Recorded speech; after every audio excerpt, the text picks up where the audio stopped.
ओम शांति। अव्यक्त बाप दादा के महावाक्य 22 फरवरी 2026 के रिवाइज कोर्स 529। अव्यक्त बाप दादा के महावाक्य सेवा करते डबल लाइट स्थिति द्वारा फरिश्तेपन की अवस्था में रहो, अशरीरी बनने का अभ्यास करो। बाबा कहते सेवा करते डबल लाइट स्थिति द्वारा फरिश्तेपन की अवस्था में रहो, अशरीरी बनने का अभ्यास करो। आज बाप दादा चारों ओर के बच्चों के 3 रूप देख रहे हैं। जैसे बाप के 3 रूप जानते हो, ऐसे बच्चों के भी 3 रूप देख रहे हैं, जो इस संगम युग का लक्ष्य और लक्षण है। पहला स्वरूप ब्राह्मण, दूसरा फरिश्ता, तीसरा देवता। ब्राह्मण सो फरिश्ता, फरिश्ता सो देवता।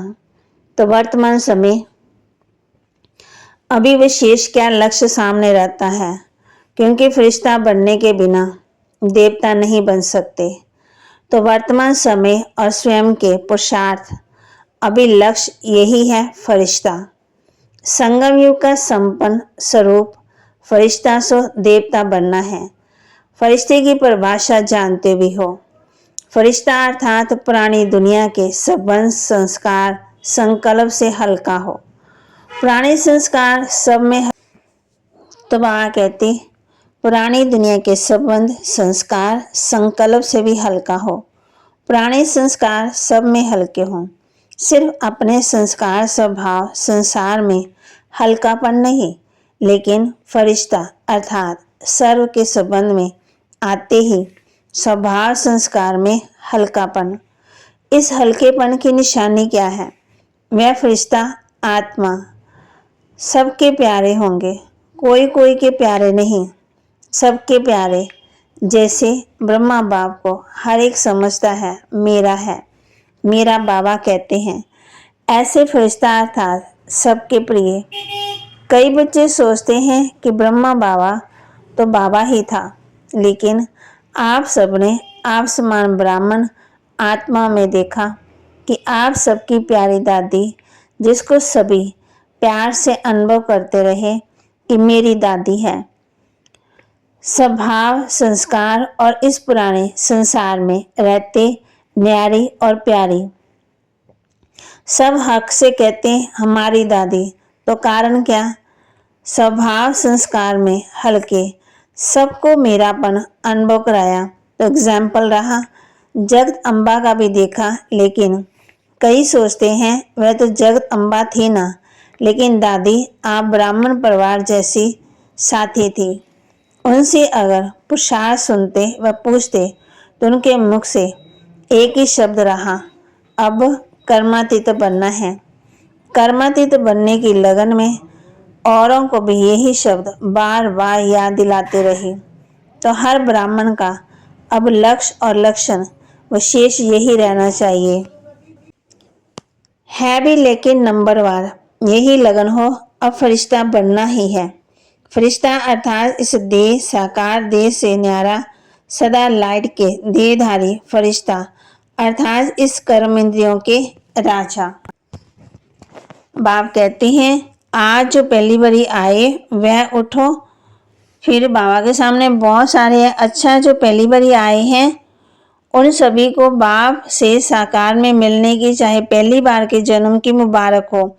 बाप दादा का सभी आए हुए बच्चों को यही वरदान है कि आए टू लेट के समय, लेकिन नए आए हुए बच्चों प्रति एक विशेष वरदान है कि अभी भी ये संकल्प नहीं करना कि हम आगे कैसे जा सकते हैं। टू लेट आने वालों को अभी तो लेट हो आए हो, टू लेट में नहीं आए, और अभी आप सबको विशेष बाप दादा और निमित्त बने हुए ब्राह्मण परिवार के भाई बहनों की विशेष सहयोग की भावना कि अगर हम थोड़े समय को एक एक सेकंड को सफल करने का, क्योंकि थोड़े समय में बहुत पाना है, एक सेकंड भी व्यर्थ नहीं गंवाना है। कर्म योगी बन करके चलना, कर्म नहीं छोड़ना, लेकिन कर्म से कर्म में योग ऐड करते, कर्म और योग का बैलेंस रखना। तो बैलेंस रखने वाले ही ब्लेसिंग मना एक्स्ट्रा मिलती है। तो जो भी लेट में आए टू लेट, अब भी आगे चलना है, आपको चांस है, थोड़े समय में बहुत पुरुषार्थ कर सकते हो। बाप दादा वरदान देते हैं कि हिम्मते बच्चे मत दे बाप। सभी चारों ओर के बच्चों को बाप दादा के दिल की दुआएं, पदम गुना बधाइयां हो, मुबारक हो। और आने वाले अथवा जो पत्तर ईमेल भेजते हैं उन्हों का सेकंड में, कम समय में बाप दादा के पास पहुंच जाता है। उन्हों को भी और बाप दादा की प्यासी आत्मा बंधेलियां जो मार को भी गले का हार बना लेती है, ऐसी आत्माओं को भी याद प्यार और नए नए स्नेही आत्मा को अभी निकल रही हैं, लेकिन कम है। स्नेही और सहयोगी डबल्स होना चाहिए। और चारों ओर के सभी युवा, वृद्ध, बच्चे, माताएं, पांडव, सभी को मुबारक हो, मुबारक हो। रूहानी बच्चों की रूहानी बाप दादा को दिल व जान सिकवा प्रेम से नमस्ते। वरदान, साकार और निराकार बाप के साथ द्वारा संकल्प में बिजी बनने वाले सदा सफलता मूर्त भव। साकार और निराकार बाप के साथ द्वारा हर संकल्प में विजयी बनने वाले सदा सफलता मूर्त भव। जैसे निराकार आत्मा साकार शरीर दोनों के संबंध में हर कार्य कर सकते हो, ऐसे ही निराकार और साकार बाप दोनों को साथ व सामने रखते हुए हर कर्म का संकल्प करो तो सफलता मूर्त बन जाएंगे। क्योंकि जब बाप दादा सम्मुख है तो जरूर उनसे वेरीफाई करवा करके निश्चय और निर्भयता से करेंगे। इससे समय और संकल्प की बचत होगी, समय भी व्यर्थ नहीं जाएगा और कर्म स्वतः ही सफल होगा। स्लोगन, रूहानी स्नेह संपत्ति से भी अधिक मूल्यवान है, इसलिए मास्टर स्नेह की सागर बनो। अव्यक्त इशारे, एकता और विश्वास की विशेषता द्वारा सफलता संपन्न बनो। धर्म सत्ता के सामने पवित्रता की शक्ति और राज्य सत्ता वालों के आगे एकता की शक्ति को सिद्ध करो। इन दोनों ही शक्तियों को सिद्ध करने से ईश्वरीय सत्ता का झंडा बहुत सहज लहराया जाएगा। अभी इन बातों की तरफ विशेष अटेंशन चाहिए। जितना जितना प्योरिटी और यूनिटी की शक्ति से उन को समीप संपर्क में आते रहेंगे, उतना वे स्वयं ही अपना वर्णन करते रहेंगे। बाबा ने स्लोगन बताया, रूहानी स्नेह संपत्ति से भी अधिक मूल्यवान है, इसलिए मास्टर स्नेह के सागर बनो। रूहानी स्नेह।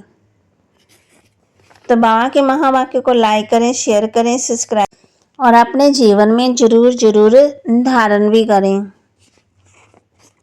ओम शांति।